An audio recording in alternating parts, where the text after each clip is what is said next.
Bismillahirrahmanirrahim. Assalamu alaikum dear students.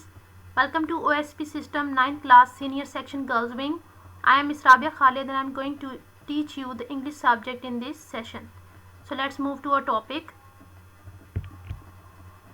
As you people know that we are learning about the unit number 4, Hazrat Asma Radhiyallahu Anha. This is week 3, day 3 and lecture 3 as well. So let's move to our course contents which are included in this unit. So dear students, we have done with the comprehension topic and with the cataphoric and anaphoric references in the last lectures, and I hope that you have understood these topics very well. Today we will learn about the abstract nouns and the articles and how to use them in the given exercises. So let's move to our topic.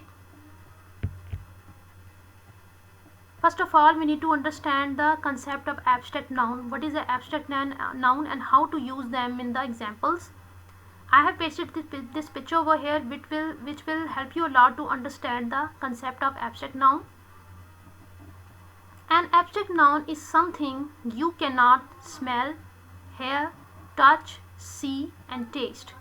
An abstract noun is something you cannot smell, hear, touch, see and taste.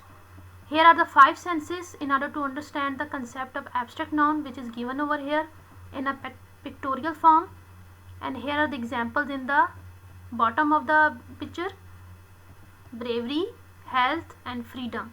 You can see that these are the concepts which are present in our mind, which are the ideas basically.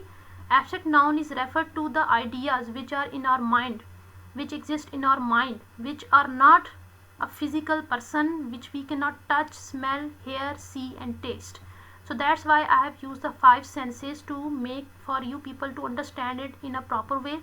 These are actually the ideas which are existing in our minds. So bravery, health and freedom are the examples of abstract noun. So let's move to the examples of abstract noun. You people can see that we cannot stuck to these 3 examples only. I have pasted this picture for you to understand that there are a lot of words which are the examples of abstract noun which you can use in your sentences where you needed them. So here are the lists of abstract nouns which are different types, which have different concepts and meanings. So this will help you a lot to use them in your sentences and understand them. So let's move to our next topic. The other topic is about articles. First of all, we need to understand the concept of articles. So I have pasted this picture over here for you people to understand it in a better way. There are 2 types of articles: indefinite and definite articles. Indefinite are a/an, whereas the definite article is the only. First of all, we will understand the indefinite article, which is a/an. A/n is used for objects that are not specific or one of several things of a similar type. They are basically used with the subjects which are not objects or subjects which are not specific actually in any kind of sentence. For example, I need a phone. Use the first time we introduce an object. Whenever we are going to introduce an object for the first time, we also use these type of articles. For example, I saw a movie last night. You can see that a article is used with the noun. Again, there is difference between a and an. A is used with the consonant letter words, whereas an is used with the vowel words. For example, an elephant, an apple. You can see the difference between a and an. You can understand it in the other coming slide in a very better way. I just wanted you to understand the basic concept of article. There is another article which is the. The is the definite article, you can say. And what is its function? It is used for specific objects or objects that both the speaker and listener know. These are used for the specific objects. For example, can you give me the books on the table? It is also used when we mention the object again. When we mention the object again in the sentence, it is also used. For example, the movie is based on a real life incident. So this is the function of the article, and we have understood the function of a and an articles as well. So let's move to next slide.